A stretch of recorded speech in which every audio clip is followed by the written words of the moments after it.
아동 성범죄로 징역 12년을 받은 조두순이 이제 내일이면 출소를 꼭 한 달 앞두게 됩니다. 조두순이 다시 안산으로 돌아온다는 소식에 피해자의 가족은 결국 이사를 가기로 했습니다. JTBC 취재진이 피해자의 아버지를 만났습니다. 조두순이 반성한다면 안산에 온다는 소리는 감히 하지 못할 것이라고 말했습니다. 먼저 강희연 기자입니다. 우리 아이가 그 문을 닫히게 들어가요. 처음 사건을 당하고 12년 만에 처음 있었던 일이에요. 다 같이 울었죠. 지난달 피해자 가족은 처음으로 조두순 사건에 대해 입을 뗐습니다. 조두순이 출소 뒤 안산으로 돌아온다는 소식에 가족회의를 열었습니다. 장담을 하죠. 아이들도 알고 있더라고요. 이런 일이 오리라고 생각을 안 했어요. 피해자 집에서 조두순의 집까진 차로 5분 거리입니다. 집 창가에서도 멀찍이 내려다 보입니다. 정말 반성하고 있다면 정상인이라고 하면 피해자 주변으로 온다 소리 감히 못할 거예요. 가족은 결국 이사를 가기로 했습니다. 그날은 정말 울음 바다였어요. 근데 부모로서 할 말이 없었어요. 지켜주지 못한 부모로서 할 말이 없다. 미안하다. 2009년 사건 당시 쏟아진 관심은 잠깐이었습니다. 그 한마디로 그 구평을 입히면서 또 그 악몽 자체에서 그 벗어나기 위해서 몸부림치는 그 모습을 지켜보는 가족들은 너무 괴로웠고 혼자 견뎌야 하는 시간이 늘어났습니다. 폭력적인 장면이 나올까 봐 집에서 아예 TV를 치웠습니다. 지방자치단체나 정부에서 과연 이 피해자들의 이 아픔을 알고 있는지 그뭐 1년 아니면 2년에 한 번씩 이 담당 공무원이 바뀌고 하는 거에 대해서 그 업무 파악도 잘 안 되고 대학생이 된 피해자는 가족 앞에서 미래를 이야기했다고 합니다. 지금까지 내가 너무너무 힘들었다. 아팠고 고통스러웠고 이제는 뒤돌아볼 시간이 없을 것 같다. 이제는 내 앞으로 목적을 위해서 미래를 위해서는 열심히 노력하겠다. JTBC 강연입니다. 네. 이렇게 피해자 그리고 피해자의 가족은 물론 지금 시민들도 조두순의 출소를 걱정하고 있습니다. 조두순이 다시 범죄를 저지를 수 있다는 우려입니다. 여기에서 주목해 볼 건 조두순은 교도소에 있는 동안 얼마나 바뀌었냐는 겁니다. 현재도 교도소에서 심리치료를 받고 있다고 합니다. 그런데 이런 성범죄자들에 대한 심리치료가 돈과 인력이 부족해서 겉돌고 있는 걸로 취재됐습니다. 실제 3년 전에는 조두순에게 재범 위험이 낮다며 가장 낮은 단계에 처방을 했다가 1년이 지나서야 위험성이 높다며 다시 더 높은 단계를 처방했습니다. 임지수 기자입니다. 서울 남부교도소입니다. 조두순은 출소 직전까지 특별과정 심리치료를 받기 위해 이곳으로 올해 옮겨졌는데요. 이 성범죄자 심리치료 어떻게 이루어지고 있을까요? 보통 10여 명 수용자들이 전문 상담사와 대화를 나눕니다. 범죄를 저지르기까지 자신이 겪은 일들을 털어놓습니다. 이 혐의를 부인했던 그런 수용자가 있는데요. 심리치료 프로그램을 거치면서 범죄가 된다는 것을 깊이 깨달았다고 이 친구가 이제 가정폭력 피해자이면서도 다시 가해자가 된 그런 경우였는데 상담을 같이 병행하고 출소쯤에 검정고시를 합격을 했죠. 자기 스스로 심리 상태를 표현하는 그림 치료도 있습니다.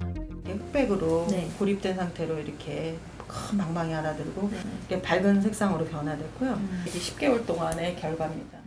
연구 결과에 따르면 심리 치료를 마친 수용자는 그렇지 않은 경우에 비해 다시 범죄를 저지를 확률이 30% 정도 떨어집니다. 하지만 지난해 심리 치료가 필요한 수감자 4,900여 명에 배정된 한 해 예산은 17억 원, 한 명당 한 달에 2만 8천 원에 불과합니다. 심리학 학사 학위자가 1시간 성범죄자를 치료하고 받는 시급의 절반 수준입니다. 그러니까 성범죄자들을 위한 비용이 아니라 성범죄자들로부터 사회를 지키기 위한 비용이거든요. 전국 53개 교정시설 중 심리치료 전담 부서가 있는 곳은 5곳뿐입니다. 돈도 사람도 부족하다 보니 수용자를 특성에 따라 세밀하게 분류하기가 어렵습니다. 법무부는 그동안 조두순에게 총 550시간의 심리치료 프로그램을 처방했습니다. 심리치료는 다시 범죄를 저지를 위험성에 따라 프로그램이 달라집니다. 조두순은 첫 검사 결과 위험성이 낮다고 나와 2017년 기본과정 100시간만 들었습니다. 2018년 다시 검사를 받은 뒤에야 위험성이 높다며 심화 과정 300시간을 처방받았습니다. 법무부 측은 2017년 당시 1차 평가에서 위험성이 낮아 2차 평가를 하지 않았다고 설명했습니다. 2차 동적 평가는 성적 가치관, 심리적 변화 등을 읽는 인터뷰가 들어가기 때문에 해외에서는 모든 수용자를 상대로 해서 정적, 동적 평가가 이루어져요. 결국 인력 문제죠. 전문가들은 성범죄자를 범행 동기별로 나눠 그에 맞는 심리 치료를 해야 한다고 강조합니다. JTBC 임지수입니다. 범죄를 다시 저지를 가능성이 큰 사람은 출소한 이후에도 수용시설에서 심리치료를 받게 하자는 목소리도 있습니다. 이른바 보호수용법이 필요하다는 겁니다.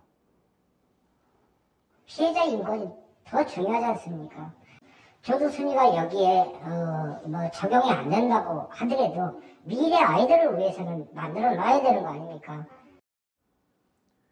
피해자들이 더 이상 출소한 성범죄자를 피해서 숨지 않도록 해야 한다는 겁니다. 이어서 최재원 기자입니다. 초등학교 6학년, 5학년 유치원생, 한 7살쯤. 20대 성인이 된 두 피해자는 복역 중인 가해자들이 언젠가 눈앞에 나타날까 늘 불안합니다. 마주치면 다시 나를 또 해치지 않을까. 나의 생활을 성본에 없어지게 만들 수 있는 사람? 근처로 오지 않게 좀 해줬으면 좋겠는데 같은 지역에서는 살 수 없게끔 이렇게 좀 해줬으면 좋겠다는 생각을 제일 많이 했어요. 전화 통화에 응한 또 다른 피해자는 4년 뒤 출소할 가해자가 두려워 주민등록 번호까지 바꿨습니다. 주민번호도 바꾸고 연락 못하게 막기도 하고 피해까지 다니는 애를 내가 피해 다녀야 돼? 이런 생각에 진짜 억울하긴 하지만 정부는 조두순 출소를 앞두고 1:1 감독, 피해자 접근 금지, 24시간 위치 추적 등의 방안을 내놨습니다. 접근 금지 명령 그까지 어기는 거 그 사람들이 어려운 일 아니잖아요. 재범의 그 우려가 조금이라도 있는 사람 같은 경우는 최대한 이 사회에서 분리가 필요할 것 같고요. 국회에선 이른바 보호수용법이 발의됐습니다. 다시 범죄를 저지를 가능성이 큰 범죄자에 한해서 출소 후에도 보호수용시설에서 길게는 10년간 심리치료를 받게 하자는 내용입니다. 그러나 실형을 살고 나온 범죄자를 또 격리하는 건 이중처벌이란 논란도 있습니다. 이런 이유로 과거 비슷한 법안들이 국회 문턱을 넘지 못했습니다. 도입을 요구하는 쪽에선 격리가 아니라 치료가 목적이고 면회와 전화통화도 언제든 가능하다고 말합니다. 6개월에 한 번씩 보호수용위원회에서 치료가 됐는지 또 충분히 사회에 적용할 수 있는지를 갖다가 이 검토를 해서 내보낼 수 있도록 준비가 돼 있고요. 현재 미국과 독일, 스위스 등 일부 국가들도 보호수용과 비슷한 제도를 시행 중입니다. JTBC 최재원입니다.